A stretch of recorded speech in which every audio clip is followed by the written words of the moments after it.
Welcome to a Healthy Push podcast. I'm Shannon Jackson, former anxiety sufferer turned adventure mom and anxiety recovery coach. I struggled with anxiety, panic disorder, and agoraphobia for 15 years. And now I help people to push past the stuff that I used to struggle with. Each week, I'll be sharing real and honest conversations along with actionable and practical steps that you can take to help you push past your anxious thoughts, the symptoms, panic, and fears. Welcome. You're right where you're meant to be. Okay, today we have an episode with Annie, a Q&A, and I'm super excited because it's been a bit since we've done one of these, Annie. I feel like it's been a while. I know, gosh, I don't even remember the last time, but I'm happy to be here again. Yeah, this conversation is going to be super good because we're going to talk about intrusive thoughts. And I've done a couple episodes on intrusive thoughts, but they've been with guests. So I'm really excited to talk about it and give my perspective and some insights on this topic. So let's dive in. I'm going to hand it over to you. You're going to ask the questions, and I'm going to do my best to answer away. I love it. I love it. I think this is going to be such a good one. I'm so excited. Okay, so let's just get started. So, the first question, we're going to start really simple, is what are intrusive thoughts? Oh, okay. Yeah, this is a great place to start, right? Let's lay the foundation. So, intrusive thoughts are those thoughts that are like, ugh, like this is disturbing. This is not like a usual thought. This is causing some distress. It's out of character. Maybe you see it as being weird. You're just like, what the heck? Like, this is a really weird thought. And sometimes with the thoughts, and it can accompany even images, and the images can be sort of graphic and be even more distressing. And I think just in general, intrusive thoughts can make you feel like, what the heck am I going crazy? Like, why am I Yes. having these thoughts? Yeah, I think I know when I used to experience them, I was like, there is something wrong with my brain. Like, we need to fix this. So, some examples, I think we were just talking about this before we hit play, but I think there are so many examples that I could give of intrusive thoughts, and I'll give a few, but I just want to call out, I think there's a bit of a difference. They're all intrusive thoughts, but I think there's a bit of a difference between intrusive thoughts when you're struggling with anxiety, panic, agoraphobia, and a difference when you're struggling with something like OCD or trauma, PTSD, things like that. Like the intrusive thoughts can look differently. So, if it's more OCD centered, you might have some harm related thoughts. You might have thoughts that are sexual in nature, maybe violence. It doesn't mean that those only happen when you have an OCD diagnosis, but I think those are more common with an OCD diagnosis. And then when you're struggling with panic and agoraphobia, it can look more like what if thoughts. Like, I think we all know this and know what this sounds like. Like, what if I panic? What if I throw up? What if I pass out? What if I lose all control? Like, what if I do something embarrassing? What if I do something inappropriate?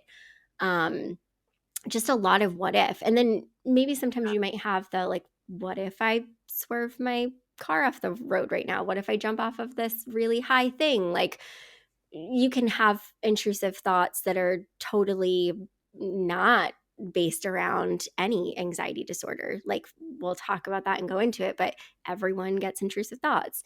So, the big thing to note with intrusive thoughts is even though they're intrusive, they're still just thoughts. They're thoughts that our brain sort of just creates because we have creative brains, and the thoughts really aren't special, but we can tend to make them special and make them front page news. And that's why they can be really repetitive, really distressing, really dang annoying. And I know we'll get into that more, but I'm curious, Annie, like, does any of this sound familiar when I'm talking through the intrusive thoughts? Yeah, and I love the way that you put this because I totally agree. I think there really is quite a difference between the two that you mentioned. Because personally, I've experienced a little bit of both. Like when I was Mhm. younger, I had a real issue with like washing my hands and like germs and Mhm. stuff like that. And when I look back at my mindset in that, it was very much about I have to do this or else like Yeah. I will get, and it wasn't so much as like what if as much as it was like a really sticky belief in my head that I kind of had to work through. Whereas with like the Yeah. anxiety and panic aspect, I tend to be more like, will I get better? What if I what if I die when I panic? What if this? What if Mhm. that? It's, yeah, very different, but in some ways it can feel kind of similar. So I can totally see how there's confusion about it for sure. Yeah. Oh, I'm so glad that you shared that because it can look very differently, and from person to person, it can look completely different. Somebody who struggles with panic, agoraphobia, OCD, you can have very different intrusive thoughts, and they can sound differently. Maybe some people get images, some people don't. Like it just varies from person to person. Exactly. And I think the biggest thing too is like it's nothing to be ashamed about. And usually I feel like the common denominator across everyone I know with intrusive thoughts is the reason why they have them is because it's something they care deeply about and it's like the Mm. absolute opposition to whatever they believe. So I think Yeah. that's important to remember too. Yeah, I'm so glad that you mentioned that because I think they are jolting, like, sometimes when you experience them and you want to sort of associate the thought with it meaning something about you or it Yes. meaning that you would do that thing or you would act on that thing or and it's usually the complete opposite. Like, it's so distressing and disturbing because it's really out of character for you, and it's not something that you would ever do. It's not something that you would act on. I used to get them on being on high things and it's like I know I'm not going to jump, but Mhm. I'm getting this really silly thought. So yeah, I'm Yeah, glad that you shared that. totally. Yeah. So let's go into our next question, which is another really good one. And that's, why do we get intrusive thoughts? Oh my gosh. So I love this question. We get them because we have a human brain. Like, that is the simplest answer to this question.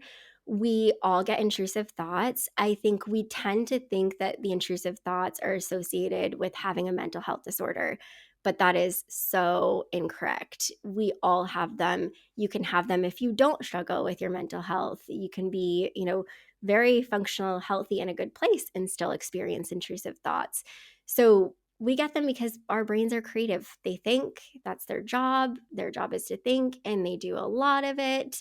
And sometimes they just spew out these crazy, weird, outlandish things. But the important thing is to really let yourself acknowledge that they're intrusive thoughts and they don't say anything about you.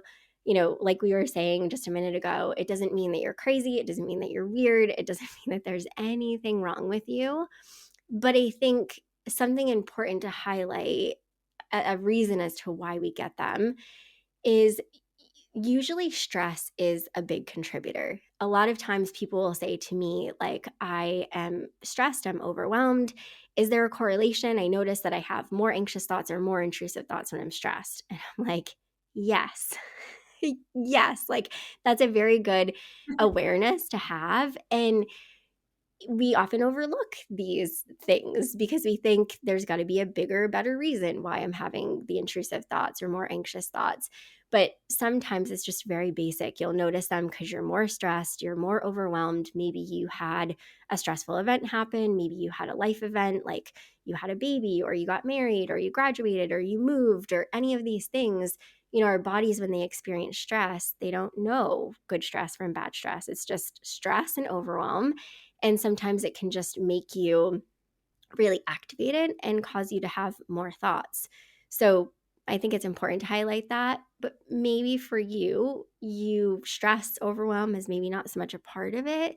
Maybe for you, it's just you've had intrusive thoughts for quite a while and you are really attached to them and you're giving them a lot of attention, and your body is often very activated in the fight or flight response. And so you're probably getting hit with them a lot, which makes sense. So, Mhm. I think I titled this episode Getting Rid of Intrusive Thoughts, and it's sort of clickbaity. And I sort of feel bad, but I don't. But it's because I want people to hit play. The important thing with intrusive thoughts is we don't get rid of them. We have them because we're human and we have a human brain, and the goal is not to get rid of the intrusive thoughts. But of course, if you start responding in a more healthy way to them, they'll start popping up less and less. And that's, really the goal is to change our response to them, change how we're sort of treating ourselves so that they pop up less and cause less distress and just general frustration and annoyance. Yes. I love that so much. I feel like you really hit the nail on the head, like so true. And on top of that, it really helped me to kind of realize like it's just another protective measure that our brains use, like Yes. dissociation or panic or any of that. And I feel like remembering that has really helped me as well. Yeah, I'm so glad that you said that. It's just part of our brain. Like there's nothing wrong with your brain. And I know we'll probably get there with the well, what then do I do? Like how do I get them to stop popping up less? Right? Well, let's move on to our third question, which is how to manage the thoughts when your brain gets so hyper focused on them. What do you do? Oh, it's so easy to get hyper focused on them, right? Because they suck. Like they can be scary. The thoughts bring the feelings. Honestly, I feel like the thoughts were like, kind of shitty, but the feelings were like, oh no. Like, oh no, Right? this is real and I've got to do something about this. So, I think having this response, oh no, like my brain is so focused on this, I've got to do something about it, is normal. And it makes sense. It's like a normal reaction, right? But this is why I talk about so much the importance of slowing down and acknowledging, okay, this is an intrusive thought. I'm pretty focused on it, and I'm going to just do my best to let myself have this thought maybe over and over again. And I'm not going to create a story about it. I'm not going to analyze it. I'm not going to try to find meaning in these thoughts. Like, I'm really just going to do my best to let the thoughts be here. And I know it sounds super simple. I know it's not easy. It is really hard. But I think I want to highlight three areas where people go wrong because it really helps you to sort of see how you can do the opposite of these things because a lot of anxiety recovery is doing the opposite of what you are doing. So, the first way that people go wrong, right, is they try to think their way out of having them. Like, I don't want to have the thought. How can I get rid of the thought? How can I not have the thoughts? And trying to think your way out of anxiety never works. So, resisting trying to do that will be incredibly helpful. I think the second way that people go wrong with intrusive thoughts is responding with criticism, right? That oh my gosh, I shouldn't be having this thought. This is bad. And you convince yourself that there's something wrong with you or that you're going crazy. Let's not go there. Let's not make it have meaning, especially not meaning about you. Like, my gosh, it does not mean anything about you. And then I think the third way that people go wrong is they look for all the ways to make them go away, including having a healthy response to them.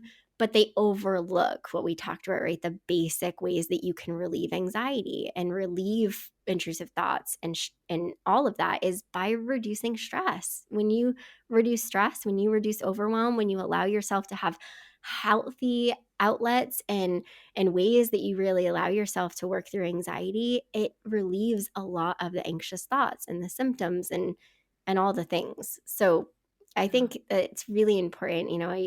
I know people are always like, but Shannon, what do I do?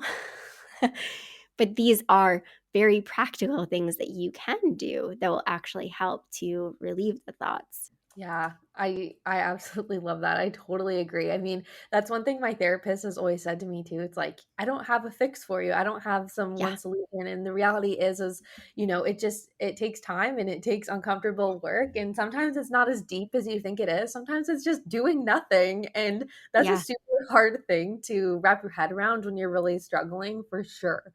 Yeah, well, it's you convince yourself. It would almost be easier if you told me I had to run 10 miles and then I had to jump over this brick wall and then I had to drink this gross drink. Like that is like, okay, I'll do it. But Exactly. I'd be like, sign saying, right, right. But saying, no, no, no, I don't want you to do any of that. I don't want you to try. That's like, oh shit. But right. no, that doesn't feel good. So we'll move on to question number 4, which I'm excited to hear your response on this one. And that is, do you still have intrusive thoughts yourself? Oh, shit, right? I would love to tell everyone no. And I never get them, and life is great and it's just magical. Like, I still get intrusive thoughts, but nowadays, right, it doesn't look how it used to. I'm not going down the rabbit holes. I'm not telling myself a story about it. I'm not trying to find meaning.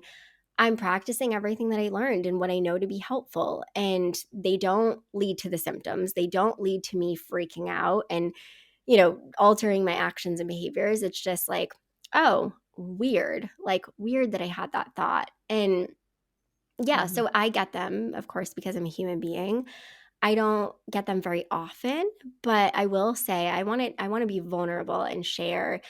And this is a bit tricky to share because I think as the listener, right, you can probably acknowledge it is tough to share intrusive thoughts because they can carry some embarrassment, they can carry some shame, they can really make you feel like there's something wrong with you. You can convince yourself, I cannot share this with anyone.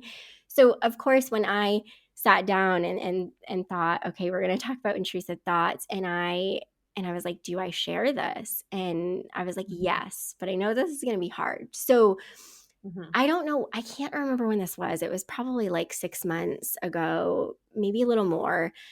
We, I feel like we're sick all the time, and people know this, right? I'm sick all the time. But my daughter, she's 5. She started kindergarten this year. And of course, everyone warned us she's going to be sick all the time. Well, we have gotten sick a ton, and it's incredibly stressful, incredibly overwhelming. Her starting kindergarten, us getting sick all the time. We've had some life things happen. Like, I've obviously been more stressed and my system's been a bit more activated. And so I had this thought relating to Amelia, and I never had thoughts like this when I was struggling with, or I should say, I never had a thought like this when I was struggling with panic and agoraphobia. Mine were always very what if centered, like what if, what if, what if. This Mhm. thought was in relation to Amelia, and it was like harm centered. And I was like, whoa, this does not feel good. Like, this is one of those thoughts that you're like, why am I having it? Ew. Like, Yeah. and you can quickly go down rabbit holes, but I knew what to do. I knew this is an intrusive thought. I know why I'm getting it. I've been so stressed out, so overwhelmed. It makes sense. I did everything that I knew to do. And the thought popped up like maybe 3, 4 times over the course of a few days. And I knew it would pass. And I knew it wouldn't like cause any big issues. I didn't convince myself, oh my gosh, I have OCD, I have harm OCD, I need to see a therapist. It was just like, no, let me slow it down. Okay, I'm more stressed and more overwhelmed. It makes sense. It's an intrusive thought. I know what to do, and I'm just going to do my best to keep responding to it in a healthy way. But I know when you experience these thoughts, it can feel so dangerous. It can feel so gross. It can feel so scary. Like, it can feel like you are batshit crazy. Like, I get Yeah. it. But I'm sharing this because this is somebody who's been recovered for 7 years. I don't struggle with anxiety disorders. I don't struggle with OCD. And I still got an intrusive thought that was harm related, and it was very out of character, nothing I've ever gotten before, weird. It didn't stick. I haven't had it since then, and it just went on its way. So I just think Yeah. it's very important to talk about the really hard stuff, but also acknowledge like you can have intrusive thoughts that are like this, that are very scary, that are very overwhelming, and it doesn't mean you're always going to have them. Like, they'll go on their way, but it takes that dedication and practice to consistently respond to them in a healthy way for that to happen. Yeah, wow. You're so brave for sharing that. And I think it's really going to help a lot of people because I think so many people in general also just struggle with even voicing their intrusive thoughts because the Yeah. nature of them is just often so ugly and so against what you actually want. It's so just hard to even talk about, but that's Yeah. such good advice. I just love that. Yeah. So I think we're moving on to number 5, which is another really, really good question. And someone asks, when you're flooded with anxious thoughts, it's difficult to rationalize and remember they're not reflective of reality. It's easy to do this with when the mind is calm, but hard when you're feeling really anxious. And what can I do in this situation? Oh my gosh. I think it's so hard when you're flooded with anxious thoughts, period. So, like, let's just recognize that, right? Like, it is hard to function when you're being flooded with a ton of anxious thoughts and feelings. And those thoughts usually bring about some feelings. So, I think what I want to highlight here is it's important to not try to rationalize your thoughts. I think we Mm, want to because we want to convince ourselves like this is okay and I'm going to be okay and like this doesn't mean anything and blah blah blah. I think if I had done that with the thought I had relating to Amelia, I could have gotten myself into a really sticky situation. Like yeah. I if I went down that hole of like you wouldn't hurt Amelia, like you wouldn't do this, like and then if I went changing a bunch of things because I had this thought, it would have created a whole lot more intrusive thoughts and feelings. So I think Yeah. it's important. We don't really want to rationalize. We want to just acknowledge, call out like it's an intrusive thought and sort of let yourself be in that uncomfortable space. I know it sucks to be flooded with intrusive thoughts and to feel a lot of anxiety, but the more you try to think and do your way out of feeling anxious, the more chaos and anxiety you're going to create. So don't try to force, don't try to convince yourself, right? These thoughts aren't reflective of reality. They're not true. They're like, we know that. We don't need to tell ourselves and like try to force logic into anxiety. So, really just doing what we've talked about, right? We're not going to try to get rid of them. We're not going to try to place meaning to them, analyze them. We're not going to try to replace the thoughts with better, magical unicorn and rainbows thoughts. We're going to actually recognize, right? Our system's activated. Maybe it would be incredibly helpful for me to practice some self care, slow down, practice some mindfulness. This is the stuff that people overlook, but this the simple basic stuff is oftentimes the things that can prevent the anxiety from really even popping up in the first place. Because remember, right, this place in your brain, this system is kicking in, like you said, as a protective mechanism and it's showing up for a purpose, for a reason. It thinks. But the more you tell it, like, yes, this is bad, this is problematic, we need to do something, the more it's just gonna keep popping up because that's what it's designed to do. Yeah, absolutely. And I think that response is really like key to just everything, which really Ugh. leads beautifully into our last question, which is how do you respond with compassion instead of frustration? Oh, I love this. It's a tough Oh my one. goodness. It's so it's frustrating and I think it's okay to allow yourself to feel frustrated. I think Mm, we have these expectations, right, that we somehow need to respond in the best way, the right way. Like we need to I think that's such bullshit. Like let yourself feel frustrated. It's frustrating, but then slow down, right? And say, okay, how can I respond to myself in a healthy, compassionate way? Think of how you'd respond to somebody else who's having the intrusive thought that you're having. If mhm. your partner, your sister, your mom, your dad, like if somebody came to you and said, I'm having this thought and it's really distressing, I don't think you're going to beat them up about it and say, oh my gosh, you're a weirdo. Like there's something wrong with you. You need to do something, get rid of that thought. Don't have that thought. No, you're going to just hold space for them, say, it's okay. We all get intrusive thoughts. It makes sense that you're having this thought and we don't need to fight it. Like I'm here with you. And I think, self compassion is hard. It's one of everything that we talked about is hard. Like acceptance is hard. Not doing anything is hard. Slowing down is hard.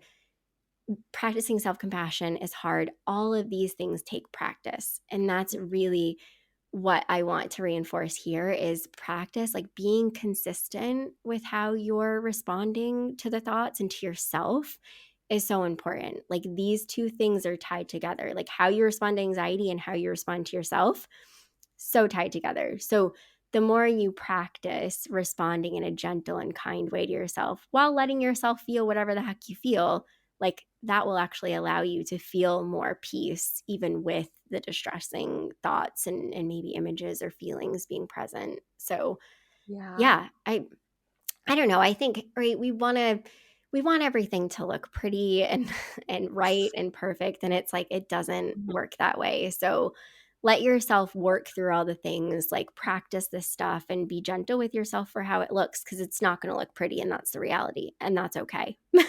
Right. I know. I feel like so many of us are like perfectionists too. And this is just one of those things. Recovering from anxiety is just not something you can perfect. And so Yeah. in a way, it's like a really good lesson to teach yourself once you figure it out, but in the moment, it's not very fun, but I really love that Yeah. advice. It's so good. Yeah, I love this topic, and I mentioned I'm now convinced, I'm sold. Like, I've got to do a master class on intrusive thoughts because I know that this is something that a lot of people struggle with, and I really want it to be centered on panic disorder and agoraphobia because I think Mhm. when you struggle with these disorders, you have very specific thoughts, like intrusive thoughts, what if thoughts. So many of us have the similar thoughts. I'll share some thoughts on social media and people will be like, oh my God, I thought that I was the only one. And I'm like, no, we all have creative brains. Like, the anxiety spews out all the very same stuff. And you can convince yourself it's just me. Nobody else has this thought. And it's so far from the truth. So, yeah, I Yeah, think expect a master class on this topic because that will be really good. And this is, Annie, this is something that we dive into in Panic to Peace. We talk about intrusive thoughts. We work through what if thoughts, like all of it. And it's just so incredibly helpful. I think why the master classes and the program is so helpful is people can actually see and connect with other people and yeah, really acknowledge like I'm not alone and I'm not crazy, and other people share insights of what's helpful for them and it resonates. And so it's not just me and my wisdom, like yeah. it's just the group, like it's so powerful. So So good. I'll never forget because I mean, I don't know anyone in my life that struggles with this stuff, and I'll never forget in Panic to Peace just hearing someone say, "I am terrified to go to the back of the grocery store," and I was like, yeah, "What? There's right. people other than me?"